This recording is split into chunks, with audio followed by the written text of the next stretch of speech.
Hey guys, I'm here with Bradley Stallings. Would you like to say a little bit about yourself? Hi, my name is Bradley Stallings. As you know, I've been a pretty close friend to Emily for a very long time. I've known her since she was it a sophomore? Yeah, I was a sophomore and you were a freshman. She was a sophomore, I was a freshman. We met at this political debate club type of situation called Model United Nations. And yeah, ever since then, we've grown really close. I really like Emily. She's a very warm, friendly person. And yeah, I'm happy to do this interview for her. Oh, yeah, you were actually at a different university. Yeah, I was. And then he transferred to his current university, my alumna, I guess. We have Henry here, so sorry about his shenanigans if you hear a squeal. And also, we might have some urban noise in the background. So, how would you describe yourself to people that don't know you? It's a very difficult question because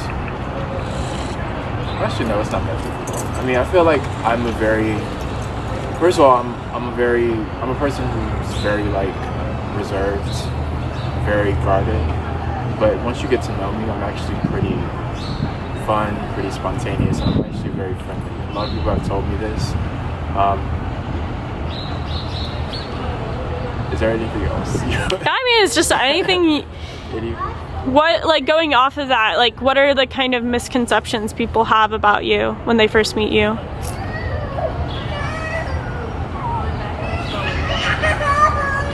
I feel like one of the misconceptions is that I'm pretty stuck up in a way. Sorry about the kids in the background. Or, I mean, that's one side of it. Another side of it is that since I'm really quiet, a lot of people think that, I don't want to say they think I'm a pushover or like I'm very shy or whatever. And it's just like, honestly, I feel like in order to get to know me, you have to like approach me like the right way. You have to approach me in a very friendly and welcoming way. I'm sorry, I'm sorry. No, it's okay. That was a really open-ended question. No, it's okay.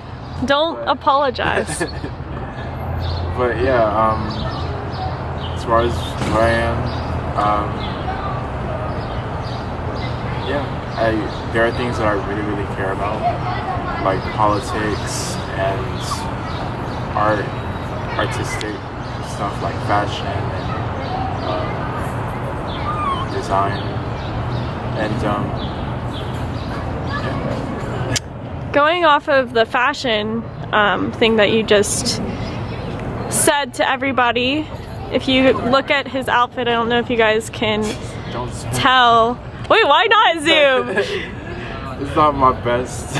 Okay, so for people that don't know Bradley always basically looks like this, like very put together. My comment to him earlier was he looks like he just stepped out of Fashion Week, New York Fashion Week. Like, that's just how you look all the time. Who inspires you for your fashion the most? Or like, who are the people or like inspirations that you get? I have a lot. One of them is a designer named Phoebe Philo, who designed for this fashion brand called Celine.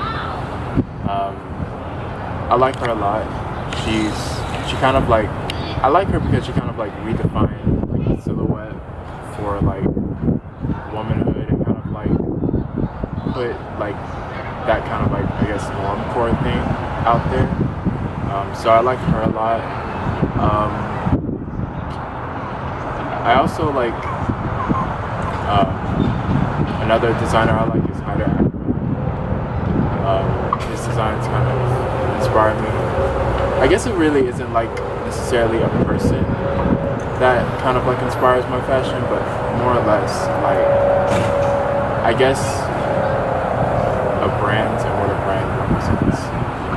So like probably Calvin Klein, Raf Simons, or something like that. As far as people, I would probably say like my biggest influence like on my fashion would probably have to be Rihanna, obviously.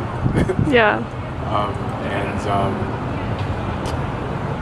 Cara Delevingne and Henry. it's another. This is not your interview. This is not your interview, Henry. This is Bradley's interview. And there's another, but I don't feel like naming. Is it Kanye West? Yeah. That's okay, don't be ashamed. Yeah, he used to be a pretty big influence, but Yeah. I'm trying to work it. However do you mean? I'm just kidding. We don't need to get into political things. But yeah. So I guess kind of transitioning into political things. I'm not gonna go like specifically into like maybe stuff that you're into unless you really want to talk about that. What got you into like Model UN? Because we separately got into Model UN. It wasn't like either one of us like recruited each other, because you were into it when you went to your old university. Yeah, what got me into Model UN at my old university, I was recruited by one of my favorite professors. I was in her global issues class. Wait a second. Henry? Sorry. But yeah, I was recruited by one of my old professors in her global issues class, and I would always like have something to say about some of the things that I would care about, whether it be LGBT rights or women's rights or the state of like the global economy. I would always have like an input on it because I feel like these are things that our generation should know. These are things that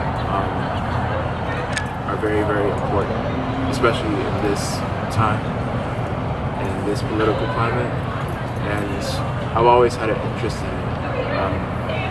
One of the things that got me into like, because my major is international affairs, Yeah. one of the things that kind of got me into that was my desire to become a journalist. I always wanted to know and tell other people's stories and like just explore the world and explore different perspectives of thinking. And Sorry for the shaky camera. I kind of am trying to have a handle on this little boy. I probably shouldn't have brought him, but I was sorry. Okay, go on, Bradley. Yeah, just mainly like I've always had an interest in it, and at the time I had a very good. At the time, I would say I was kind of good at public speaking because, as you guys don't know, like Model UN involves like a lot of public speaking, and yeah, when I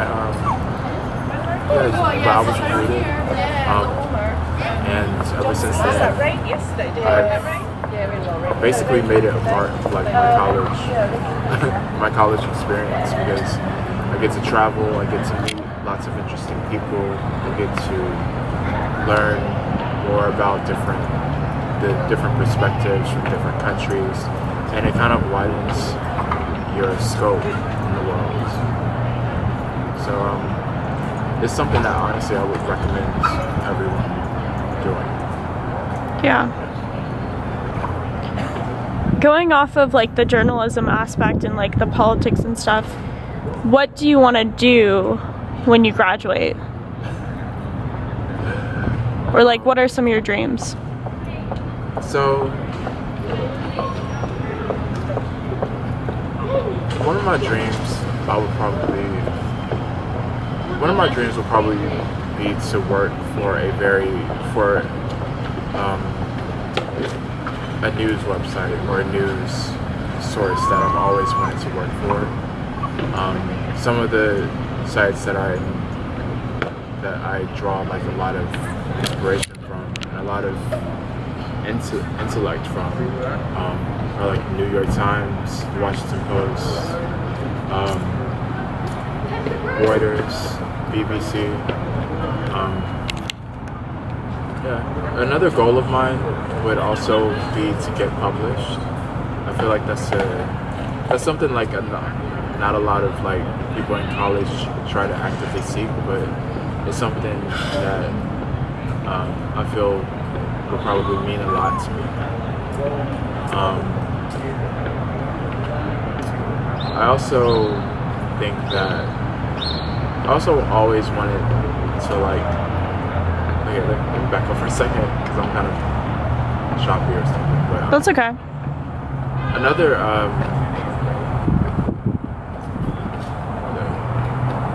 oh yeah, one of the things that I learned from like my experience in like simulation teams and like debate teams is that I'm actually really better at like writing policy. So that's something that I would love to do in the future, is to be influential in something like in a bill or something, because this also kind of like draws from like a creative aspect that I've had since I was young, like the idea of just like creating something and like watching like the process of that. I feel like it's something that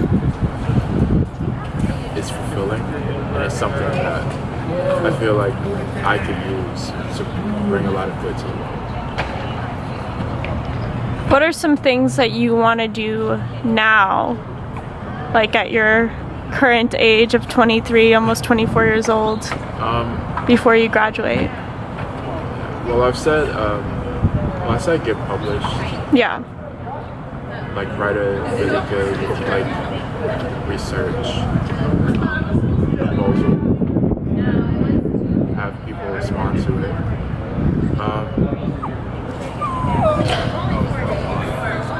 I guess a lot of professional goals that I have would probably be to like, I guess experiment more like with, because like I've also never pursued like, or I've had like a hard time trying to pursue like an artistic outlet, so, or a creative outlet, just for fun. I honestly think, Bradley, you could have like a really lit Instagram of just like if you got a photographer or just someone like myself, I mean if I lived here and we just like took, because like this mural, you can't really see it too well, but this is really cool. I just took a picture of Danielle, but like I feel like if you just did like fashion, like a fashion vlogger or just like blogger, or like had, you know, added those influences, those political and like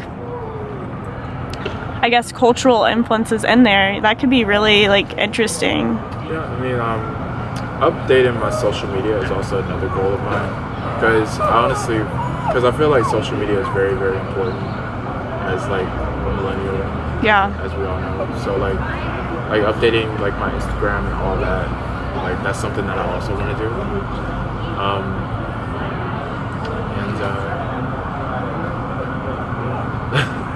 Other than that, just kind of like relaxing, try and like learn more, read more, just basically just like, I guess,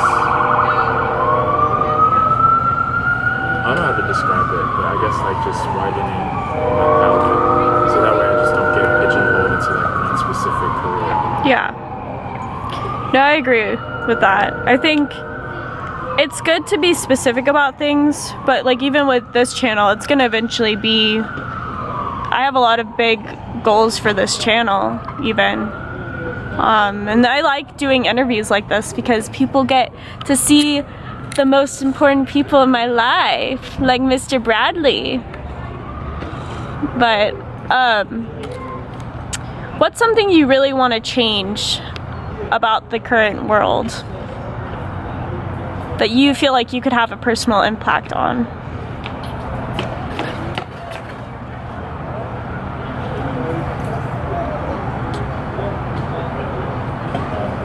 a tough question. Yeah. Because like there's a lot, and there's also like some of these things like require like a lot of like complex solutions. Honestly, one of my biggest passions, or one of the things that always draws my immediate attention, is focusing on what specifically is being done to combat climate change. Okay, so it just cut out. This little boy actually came up to Bradley and was like, "Are you a model?" And you're like taking a video of him. I was like, "Yes, he is a model." It's not focusing on you though. Oh, there it is. Okay. But you were talking about climate change. Yes, one of the issues that immediately grabs my attention, I feel like it's just like,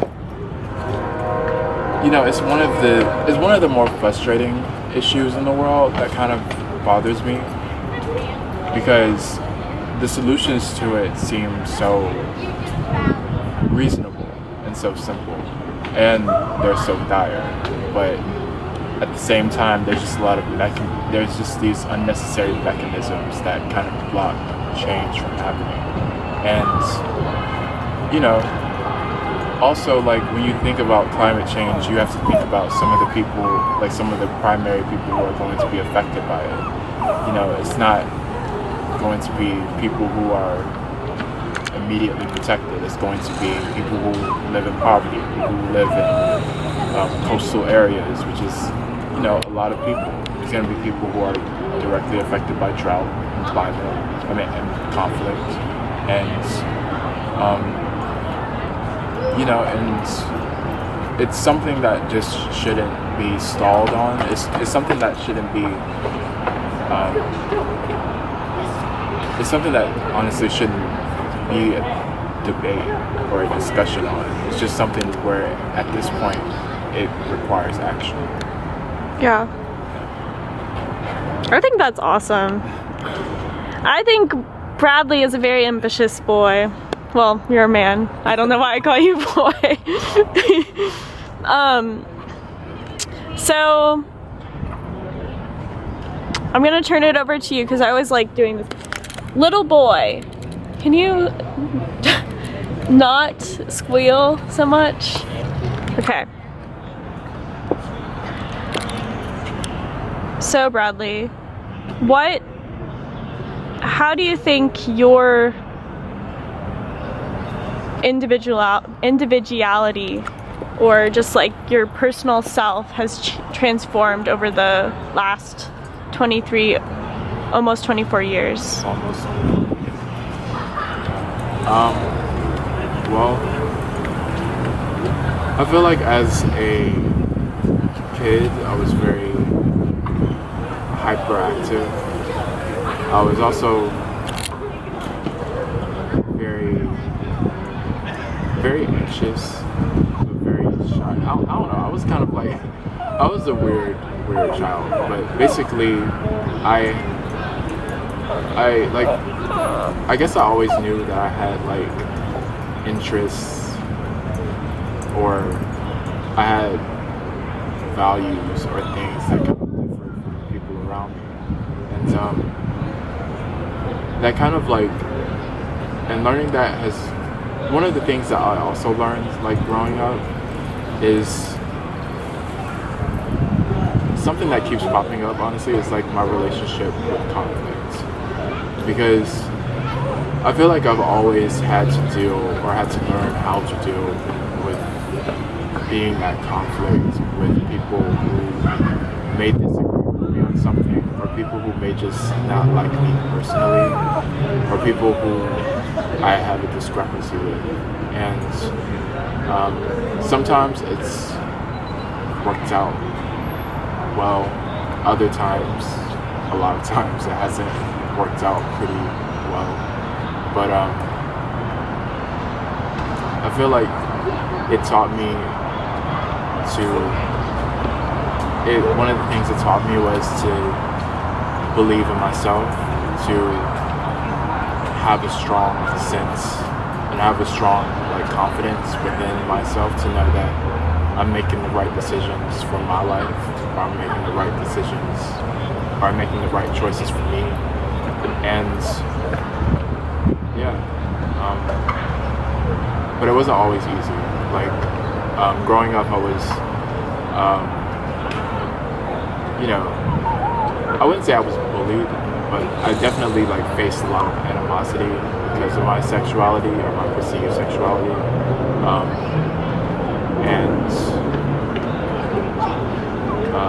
It wasn't always easy. It was something that I always struggled with. But it is something that has kind of like, I guess, made me like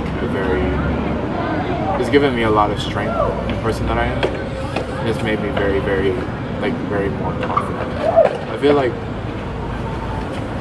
human beings,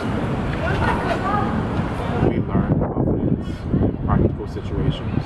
And those practical situations come whenever we are faced with animosity or discrimination because of who you are. So I feel like that's something that is always influenced me. That's one of the main things. I've always had an interest in like the unconventional aspects of life, like art, architecture. I've always loved the idea of like creativity. I feel like what separates the human being, the Homo sapien, from any other species or organism is our creativity. So it's something that I value a lot. And as far as politics, a lot of it came from. I'll just put it this way: when you grow up as someone who is like either black or gay, what you learn is that you really don't have the opportunity to kind of like divest from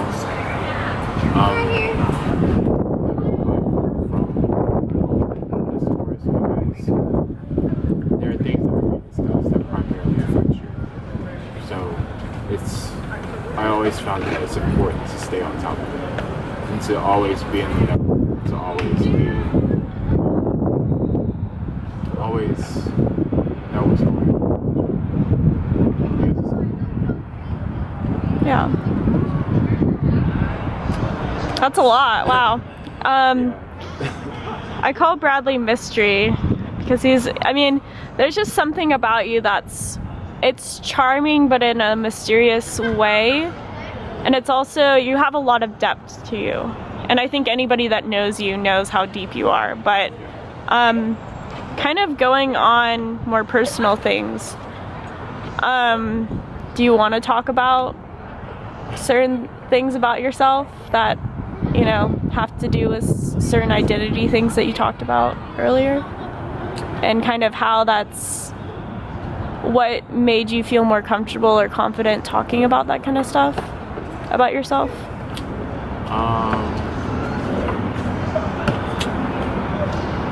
Well, like I said, growing up, it was like my relationship with conflict that has made me a much more confident person. Emily, like, you know me, like, whenever you see me like walking, I always honestly describe my walk. Let's just do the walk. Let's walk. Let's do a walk. Why not? They've seen you walk in videos. Because it's different. Oh yeah, that's true. Yeah. Bradley, he kind of has, and this is why maybe people perceive you as like being stuck up. I think anybody that walks this way or like has this more confident walk. So Bradley always walks with his shoulders back. He always looks super stylish, kind of more monochrome style and classic. So you walk with such confidence, and your chin kind of goes up when you walk, and it's just like very assertive, very directed. So people see that and they're like, and then he's also very like soft spoken. So it's kind of like a really interesting combination, because you have like this very confident individual walking towards you, and then you hear him speak, and it's like, wow, like he has like this quiet confidence that, what is it called?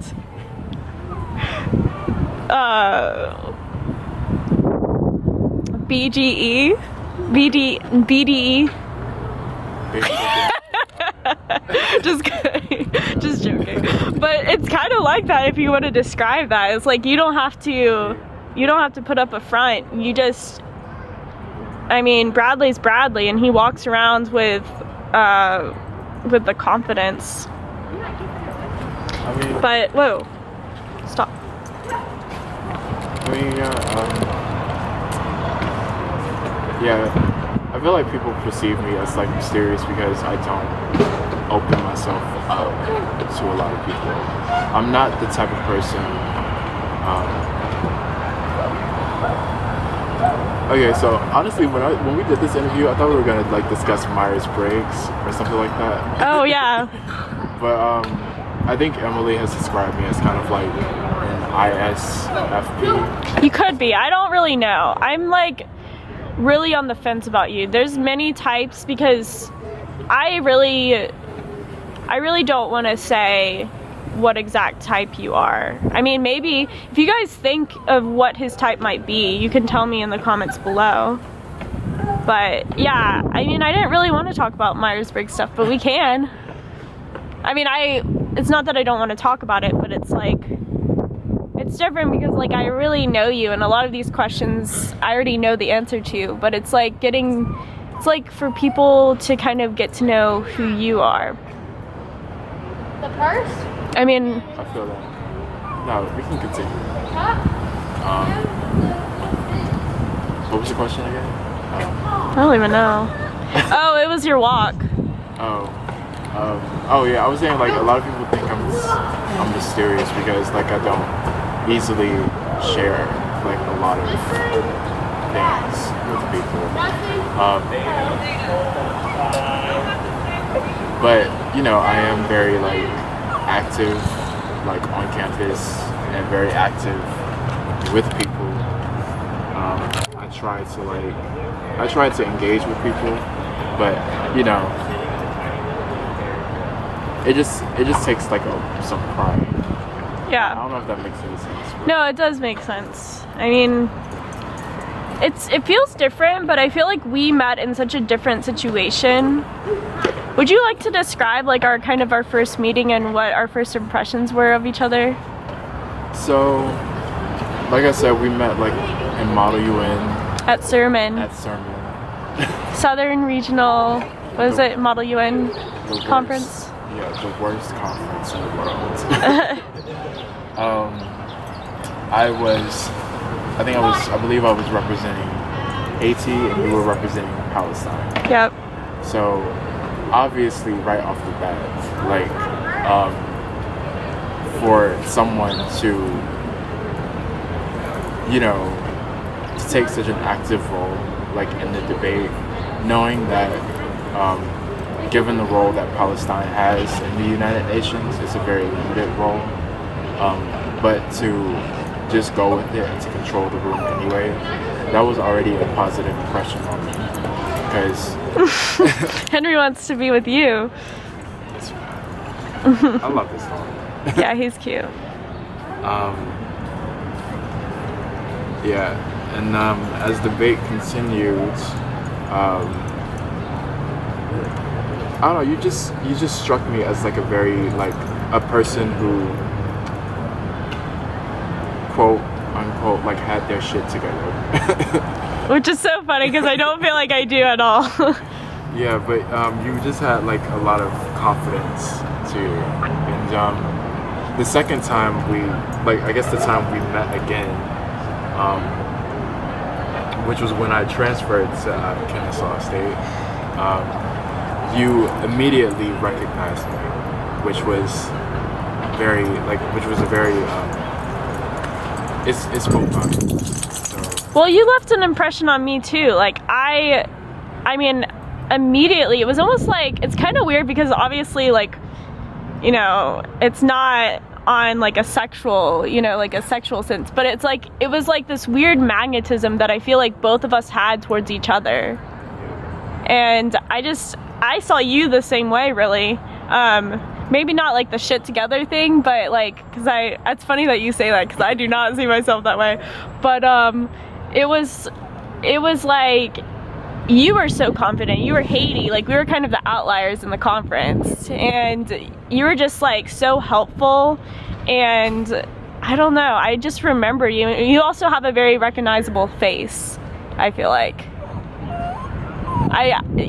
Basically, if you know Bradley, you don't forget him.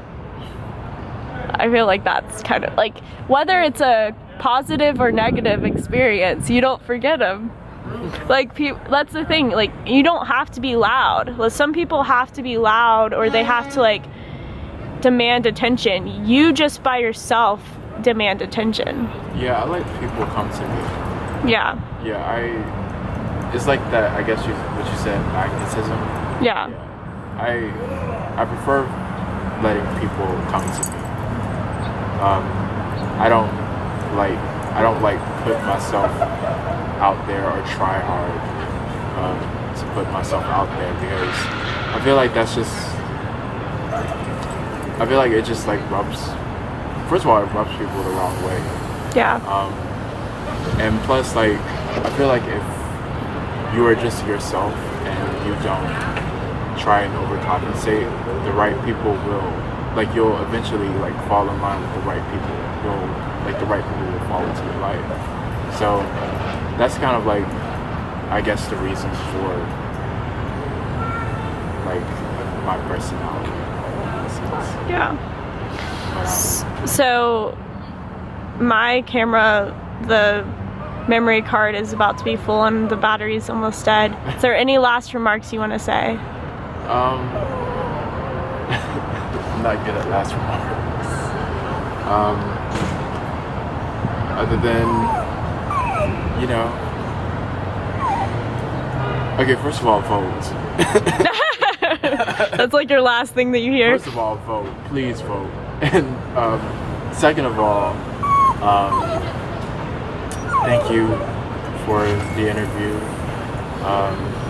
Thank you, Henry, for just being himself, I guess. And, Yeah. yeah, I had a really good time, and I